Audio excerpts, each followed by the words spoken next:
শরীরের যেমন খাবার দরকার, মনেরও তেমন খাবার দরকার। তো মনের খাওয়ার কি?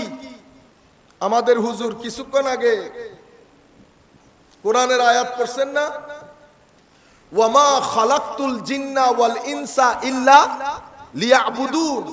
তাইলে ইবাদত আমার মনের খাদ্য, ইবাদত আমার মনের খাদ্য।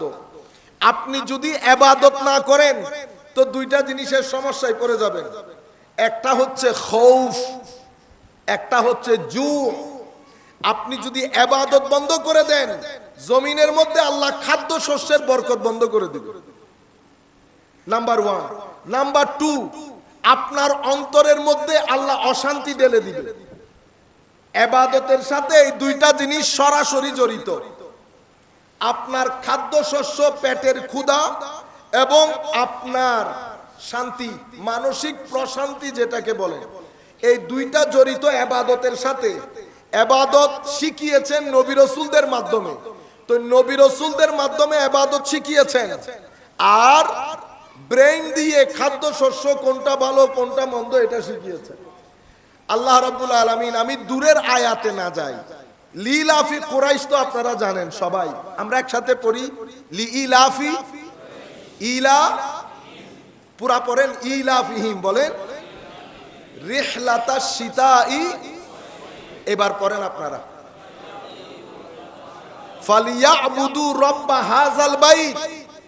তাদের উচিত তারা যেন এই ঘরের রবের ইবাদত করে। কি হবে ইবাদত করলে? আপনারা পড়েন, ফালিয়াবুদু রাব্ব হাযাল আল্লাযী ওয়া আমানাহুম, দেখছেন, আল্লাযী আত'আমাহুম মিন জু। এই ঘরের মালিক তোমাদেরকে খাওয়ায়, তোমাদের ক্ষুধা নিবারণ করে। ওয়া আমানাহুম মিন খাউফ, তোমাদেরকে সামাজিক ভয়, রাজনৈতিক ভয়, অর্থনৈতিক ভয়, মনের অশান্তি, অস্থিরতা সব কিছু থেকে নিরাপত্তা দান করে। তাইলে ইবাদতের সাথে দুইটা জিনিস সম্পৃক্ত। কয়টা জিনিস? দুইটা। একটা হচ্ছে মনের প্রশান্তি। মানে আপনি যদি মনে করেন মনের প্রশান্তির দরকার নাই, আমাদের এখানে 10 বছর আগে এই 4 লাইনের মধ্যে যারা বসতো তারা অনেক বৃদ্ধ ছিল, কিন্তু দজভাঙ্গা ছিল না। কেউ ছিল দজভাঙ্গা। আমি একজন করে বালির বাপ বলতেন না আপনারা, ওই দাদা মৃত্যুর আগ পর্যন্ত দজভঙ্গ মনে হইতো। হ্যাঁ, আরো আমাদের বাবুল হক চাচা, আরো যত লোক, একটা কেউ ধ্বজভঙ্গ মনে হয়েছে? আমাদের হানিফদার বুদয় বাবা দাঁড়িয়ে টাড়িয়ে ফেরেশতার মতো লাগতো। ওই বয়সী কেউ আছে এখানে? এখানে এখন আমরা সবাই ধ্বজভঙ্গ। আমি আগে প্রথমে ধ্বজভঙ্গ। হাই হাই, আপনারা স্মার্ট মনে করতেছেন, যার যা মন চাই করতেছেন, জমিন কাইটা জমিন বড় করতেছেন, গালিগালাজ করতেছেন, রাস্তার মোড়ে যা মন চাই করতেছেন। আপনি মনে করেন কেউ দেখে না? কেউ মনিটর কিন্তু হচ্ছে। 1 ইঞ্চি ছাড় পাবেন না, 1 ইঞ্চি ছাড় পাবেন না। দয়া পাইতে হইলে দয়া করতে হয়, ভালো মানুষ হইতে হয়। ভালো মানুষ, ভালো মানুষ হওয়ার সাথে টাকা পয়সার সম্পর্ক নাই। গজরা আমি গরিব মানুষ, তো গরিব মানুষের সাথে ভালো মানুষ হওয়ার সম্পর্ক আছে। আপনারা বুঝতে পারতেছেন? আপনি নিজে ভালো মানুষ হন। আমাদের এখানে এখন ভালো মানুষ হওয়া কঠিন হয়ে গেছে। গালি গালাজ আর মন, এটার ভিতরে আল্লাহ যদি কোনোদিন ওপেন করে দিতেন, আমরা এখন কলসির বাইরে দুইতে কলসির বাইর পরিষ্কার হয়েছে তার লাগবে না, কলসির ভিতরে কলসির ভিতরে ধুইতে হয় পানি পান করার জন্য। সবাই কিন্তু কবরমুখী। আমাদের মধ্যে অনেকে এই যে এখানে বয়স না হলেও বয়স হওয়ার ঢং হয়েছে, দাড়ি টাড়ি সাদা হয়ে গেছে, ঠিক আছে। আল্লাহ রাব্বুল আলামিন কবরের মধ্যে কলসির বাইরের পরিষ্কার দেখবেন না, ভিতরের পরিষ্কার দেখবেন, কলসির ভিতর পরিষ্কার আছে কিনা। সুতরাং জবান এটা যেখানে সেখানে যেভাবে সেভাবে কথা বলিয়েন না। গালি গালাস, সান্দাবাজি, এর থেকে 3 টাকা, এর থেকে 10 টাকা। আল্লাহর বান্দা বড় আজিব, শিক্ষা হাসিল করে না। শিক্ষা হাসিল, আল্লাহ এত ইতিহাস বর্ণনা দিয়েছেন কোরআনে পাকের মধ্যে শুধু শিক্ষা হাসিল করার জন্য। জমিনের মধ্যে এই শিক্ষা কম হয়েছে। এই সাদাবাজি আজকে কোথায়?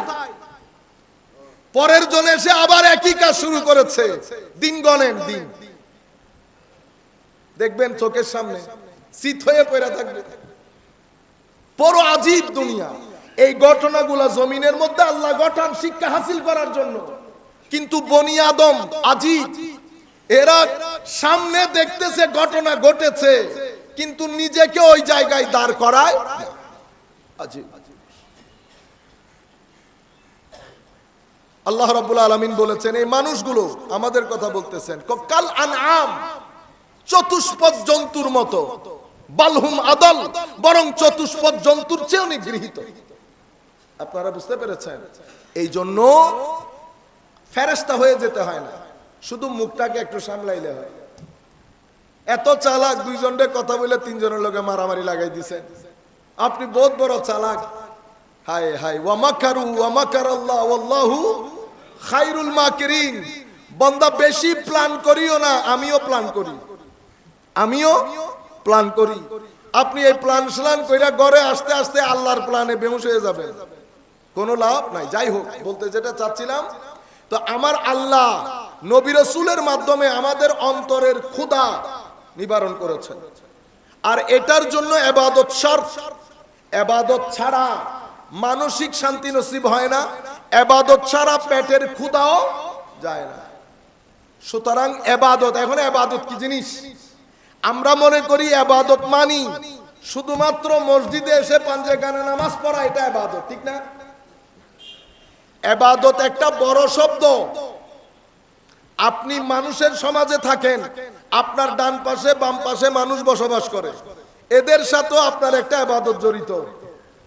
আপনি নিজের সাথে নিজে বসবাস করেন, আপনার নিজের সাথেও একটা ইবাদত জড়িত। অতঃপর আপনার স্রষ্টা যিনি আপনাকে বানিয়েছেন, খান পড়ান, ওনার সাথে মূল ইবাদত জড়িত। তাইলে ইবাদতের মুখ তিনটা। কয়টা মুখ? তিনটা মুখ। একটা হচ্ছে আল্লাহ হিসেবে যা ফরজ করেছেন তা করব, যা হারাম করেছেন তা থেকে বেঁচে থাকবো। পাঞ্জেখানা নামাজ ফরজ, পালন করেছেন। মিথ্যা বলা হারাম, এটা ছাড়েন নাই। গালি দেওয়া হারাম, ছাড়েন নাই। অহংকার হারাম, ছাড়েন নাই। হিংসা করা হারাম, ছাড়েন নাই। পরনিন্দা করা হারাম, ছাড়েন নাই। মানুষকে বকাঝকা গালিগালাজ করা হারাম, ছাড়েন নাই। তো আপনি এই ফরজগুলা করলেন, এটা থেকে বের হয়ে লাখ হারাম কাজ করেছেন। আমসারা 10টা, আগাছা 100টা, আমসারা নজরে আসে। আর অঙ্কটা একেবারে সহজ না? 10টা আমসারা, 1000টা আগাছা, 1000 আগাছার ভিড়ে 10টা আমসারা নজরে আসবে, এটা হচ্ছে মূল। আপনি যদি এক সপ্তাহ ফরজ নামাজ পড়ে হারাম থেকে বেঁচে থাকেন, আপনার চেহারা পরিবর্তন হবে, আপনার জবানে তাসির আসবে, সিনার ভিতরে নূর আসবে, দেখলে বোঝা যাবে আপনাকে। আপনারা বুঝতে পারতেছেন? কিন্তু এগুলা হয় না কেন? কারণ আমি ফরজ নামাজ পড়ে বের হওয়ার সাথে সাথে বিসমিল্লাহ করে যা শুরু করেছি। আপনারা বুঝতে পারতেছেন? এগুলা কারণ হচ্ছে মতের আর বেশি দেরি নাই, পুরা জেনারেশন খতম হয়ে গেছে। এই এতগুলা মানুষ, একটা মানুষ নাই আমাদের। এরপরে আমাদের বয়সের মধ্যে আমরা যদি আমাদের বাড়ির কথা ধরি, আমার মাহবুব বদ্দা চলে গেছে, জাহিদ চলে গেছে, সালাউদ্দিন চলে গেছে, হারুন বদ্দা চলে গেছে, তো এগুলা কি বয়স্ক মানুষ? আমাদের সমস্যা হচ্ছে আমরা মনে করি হুজুর দুনিয়া মারা গেলেও আমি মারা যাব না। ফেরত আসেন আল্লাহর রাস্তায়, শান্তি এখানে। সিটিংবাজি, মিথ্যা বলা, গালিগালাজ করা, এই রাস্তার কাছ থেকে 200 টাকা চান্দা নেওয়া, এগুলা ছাইরা দেন। বেহুশ হয়ে পড়ে থাকবেন রাস্তার মাথায়, বাঁচানোর কেউ থাকবে না। আল্লাহকে ভয় করেন, আল্লাহকে ভয় করেন। আমেরিকা ইংল্যান্ডের টাকার অভাব হয়েছে, আমেরিকা ইংল্যান্ডের টাকার অভাব, কিন্তু আমেরিকা ইংল্যান্ডের লোক মিনিটে 6, 7, 10 জন আত্মহত্যা করে। কিসের কারণে আত্মহত্যা করে? মানুষের শান্তি নাই। মনের শান্তি কেন নাই? ইবাদত নাই, আল্লাহর সাথে সম্পর্ক নাই, রাসূল পাকের সাথে সম্পর্ক নাই, মনের শান্তিও নাই। এত টাকা পয়সা বাংলাদেশে গত সরকার বা এখন যারা টাকা পয়সার অভাব আছে, যাদের টাকা যত বেশি তাদের ঘরে অশান্তি তত বেশি। বুঝতে পেরেছেন? যাই হোক, আমি আপনাদেরকে মূল কথা যেটা বলতে চাচ্ছি, তাইলে ইবাদতের সাথে ফালিয়াবুদু রাব্বা হাযাল বাইত আল্লাযী আত'আমাহুম মিন ওয়া আমানাহুম মিন খাউফ। কোরআনের আরো একটা আয়াতের মধ্যে আমার আল্লাহ মিসাল দিয়েছেন, দারাবাল্লাহু মাসালান কারিয়াতান কানাত আমিনাতাম মুতমাইন্না ইয়াতিহা রিজকুহা মিন কুল্লি মাকান রাগাদান মিন কুল্লি মাকান ফাকাফারাত বিআনআমিহা। অর্থাৎ আমার আল্লাহ বলতেছেন, একটা গ্রামের কথা শোনাই তোমাদেরকে। এই গ্রামের মধ্যে বানের পানির মতো রিজিক ঢুকতো। রিজিক যখন বেশি আসা শুরু করেছে, তাদের মাথায় আসছে আমরাও তো স্মার্ট, আমরাও স্মার্ট, ইবাদত রিয়াজত ছেড়ে দিয়েছে, আল্লাহর নিয়ামতকে ও আল্লাহর নিয়ামতের প্রতি অকৃতজ্ঞ হয়েছে। আমার আল্লাহ বলছেন ফাআযাকাহাল্লাহু লিবাসাল খাউফি ওয়াল জু। আমি তাদের সমাজের ভিতরে ভীতি, ভয়, গ্যাসের ভয়, বেঁচে থাকার ভয়, হসপিটালের ভয়, রোগ হলে কোথায় যাব এই ভয়, সামাজিক ভয়, রাজনৈতিক ভয়, অর্থনৈতিক ভয়, কিছু বললে কে উঠিয়ে নিয়ে যায়, কোন রাস্তার মোড় থেকে কে উঠিয়ে নিয়ে যায়, এই যে একটা ভীতিকর পরিস্থিতি, ফাআযাকাহাল্লাহু লিবাসাল খাউফ, আল্লাহ ভীতির চাদরে তোমাদেরকে আবৃত করে দেবে, ওয়াল জু, এবং শর্টেজ অফ ফুড। আপনার সমাজের মধ্যে খাউন লাগবে 1 টন, খাউন থাকবে মাত্র 50 কেজি। বুঝতে পেরেছেন? এই ভাবে আমি পুরো সমাজকে আবৃত করে দেব। ফাযাকাহাল্লাহু লিবাসাল খাউফি ওয়াল জু। ইবাদত এত বড় জিনিস আপনার জীবনে, আমার জীবনে। এখন ইবাদত আমি যেভাবে বলেছি, 3টা জায়গা, 3টা মুখ, একটা আল্লাহর, একটা নিজের, একটা পরিবার এবং প্রতিবেশী। সেটা আপনারা খুব ভালোভাবে জানেন, আমি সেদিকে না যাই। এই ইবাদত পুরা প্যাকেজ আল্লাহ দান করেছেন। সেই প্যাকেজকে আমরা বলি দ্বীন। কি বলি? দ্বীন। ইন্না দীনা ইনদাল্লাহিল ইসলাম। আমাদের ধর্ম, ইন্না দীনা, দ্বীন আল্লাহর দরবারে যেটা গ্রহণযোগ্য সেটা কি? ইসলাম। তো দ্বীনের মুখ 3টা। দ্বীনের মুখ কোনটা? 3টা। এটা খুবই গুরুত্বপূর্ণ। তো দ্বীন শুধু নামাজ পড়া না, দ্বীনের মুখ 3টা। একটা সবচেয়ে গুরুত্বপূর্ণ, সেটার শুদ্ধতার উপর বাকি 2 মুখ এর গ্রহণযোগ্যতা নির্ভর করে। একটা হচ্ছে আকীদা, একটা কি? আকীদা। দ্বীনের প্রথম মুখ আকীদা, ঈমান। ঈমান যদি অশুদ্ধ হয়, বাকি 2টা গ্রহণযোগ্য হবে না। তাইলে ঈমানের মুখের একটা মুখের নাম হচ্ছে ঈমান, আকীদা। সেই ঈমানের সাগরে, সেই ঈমানের বাজারে আগুন লাগিয়েছি আমরা। মৌলিক বিশ্বাস করি, নবীর শানে বেয়াদবি করি, আলে বাইতে রাসূলের শানে বেয়াদবি করি, সাহাবায়ে কেরামের শানে বেয়াদবি করি, আউলিয়ায়ে কেরামের শানে বেয়াদবি করি, কিন্তু আমরা সহিহ আকীদার লোক। আপনারা বুঝতে পেরেছেন? তাইলে একটা আকীদা। দ্বিতীয় কোনটা? তো দ্বিতীয়টা হচ্ছে আমল, শরীয়ত। দ্বিতীয়টা শরীয়ত। কি বলবো, বাংলাদেশের মধ্যে যেই পরিমাণ মুসলমান, সবাই যদি এসে নামাজ পড়ে, আমাদের আরো মিনিমাম 1 লাখ মসজিদ দরকার হবে। আমরা তো মসজিদে আসি না, নামাজ পড়ি না। ফাখালাফা মিন বাদিহিম খালফুন আদাউস সালাহ। আমার আল্লাহ বলছেন, পরবর্তী জেনারেশন এসেছে যারা নামাজকে গুরুত্বই দেয় না। অথচ নামাজ হচ্ছে আমার দ্বীনের স্তম্ভ। নামাজ দ্বীনের স্তম্ভ। নামাজ না পড়া দ্বীন ধ্বংস করা। নামাজ বলে কাকে? নামাজের মধ্যেও 2টা অংশ, বাহ্যিক এবং আভ্যন্তরীণ। আমরা বাহ্যিক অংশে অনেক গুরুত্ব দেই, আভ্যন্তরীণ অংশটাকে একেবারে পরিহার করি, ইগনোর করি। বাহ্যিক অংশ, আল্লাহু আকবার বলেছেন, রুকু করেছেন, সিজদা করেছেন, বাহ্যিক অংশ। ভিতরের অংশ কোনটা? ভিতরের অংশ হচ্ছে আল্লাহ রাব্বুল আলামিনকে আদবের সাথে স্মরণ করে রাখা। তো আপনি কি এভাবে পারবেন? না, পারবো না। মন বাইরে চলে যাবে। তো মন বাইরে চলে গেলে টেনে মনকে ভিতরে আনা, বাইরে চলে যাবে টেনে আবার আনা, বাইরে চলে যাবে টেনে আবার আনা। এক সময় দেখবেন আর টানতে হয় না, আর টানতে হয় না। ট্রেন যখন ট্র্যাক পেয়ে যায়, তখন ট্রেন আর ট্র্যাকের বাইরে যায়। প্রথমে একটু অসুবিধা হয়, 6 মাস, কারো 1 সপ্তাহ, কারো 1 বছরও লাগে। আমি এই জায়গায় গুরুত্ব দেই না, তাইলে এই জায়গা ট্র্যাকে আসার জন্য আমার জীবন যাপনের তরিকা শুদ্ধ হইতে হয়। এই ট্র্যাকে আসবেন যদি রিজিক হালাল থাকে, এই ট্র্যাকে আসবেন যদি চোখ কান মুখ হেফাজতে থাকে, মুখের মধ্যে গালি, মুখের মধ্যে গীবত, অন্তরের মধ্যে হিংসা, জীবনের মধ্যে ট্র্যাকে নামাজ পড়তে পারবেন না। এক আল্লাহর ওলির দরবারে মুরিদ এসে বলতেছেন, হুজুর অনেক চেষ্টা করতেছি গত 1 মাস ধরে তাহাজ্জুদ করার জন্য, কোনোভাবেই উঠতে পারি না। হুজুর আমি কোন গুনাহ করলাম? তওবার নামাজও পড়লাম, তাহাজ্জুদে উঠতে পারি না। আল্লাহর ওলি জবাব দিলেন, তাহাজ্জুদ আল্লাহর পক্ষ থেকে একটা বড় পুরস্কার। এটা আল্লাহ তাকে দান করে যে দিনের বেলায় আল্লাহকে স্মরণ রাখে।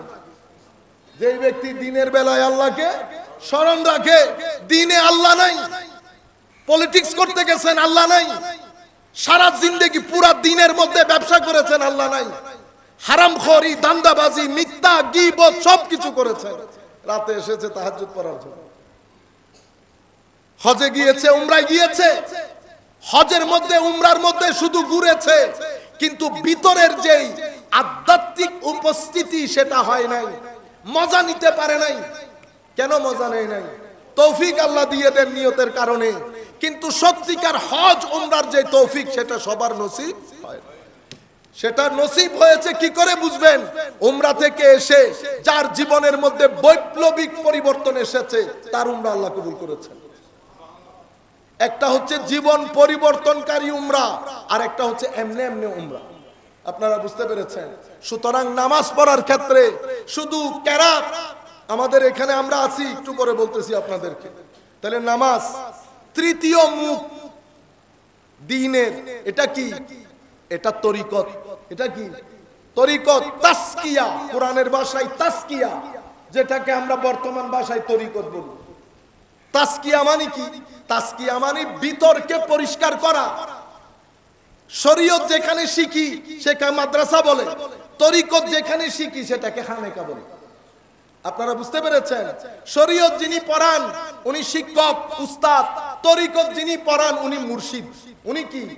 মুর্শিদ। ঘটনা একই, যাহা আঙ্গুর তাহা গ্রেপ, যাহা আঙ্গুর তাহা গ্রেপ। ইংরেজিতে গ্রেপ বলে, বাংলাতে আঙ্গুর বলে, উর্দুতেও আঙ্গুর বলে, আর আরবিতে ইনাব বলে।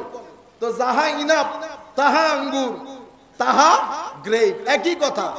যিনি নামাজ সত্যিকার অর্থে কিভাবে পড়বেন, ভিতরকে কিভাবে ঝালাই করবেন, পরিষ্কার করবেন, এটা যেখানে শিখানো হয় সেটাকে খানেকা বলে। যিনি শিখান তাকে মুর্শিদ বলে। কোন খানেকার মধ্যে যদি এটা না শিখায় তাহলে এটা খানেকা না, এটাকে সর্বোচ্চ আমি দোকানদারি বলতে পারবো। কি বলতে পারবো? দোকানদারি। Very simple. আপনারা বুঝতে পেরেছেন? মুর্শিদ যদি এটা করতে না পারে উনি মুর্শিদ না, উনি হয়তো দরবার পরিচালক, দরবারের পরিচালক, এতটুকুন হতে পারবে। তাইলে দিন যখন বলবো, দিনের মধ্যে আমরা কি করেছি? পাঠ পাঠ করে ফেলেছি। কেউ শুধু কেরাত শিখায়, কেউ শুধু কেরাত শিখায়, কেউ নামাজের ফরজ ওয়াজিব শিখায় শুধু। তরিকত তাসাউফকে বাদ দিয়ে দিন তো দিনই হবে না যদি তরিকত বাদ পড়ে যায়। কেন? জিবরিল আমিন এসে আমার নবীকে জিজ্ঞেস করেছেন, হুজুর ঈমান কাকে বলে? আমার নবী বিশ্বাসগত দিকগুলা তুলে ধরেছে। আল্লাহতে বিশ্বাস, নবীতে বিশ্বাস, ফেরেশতায় বিশ্বাস। হুজুর ইসলাম কাকে বলে? আমার নবী নামাজ, দুয়া, তাসবিহ, তাহলিল, হজ, যাকাত এগুলার কথা বলেছেন। হুজুর ইহসান কাকে বলে? আমার নবী বলেছেন ইহসান আল্লাহকে দেখে দেখে ইবাদত করার নাম ইহসান। এটা কারা শিখায়? এখন যারা আকীদা শিখায়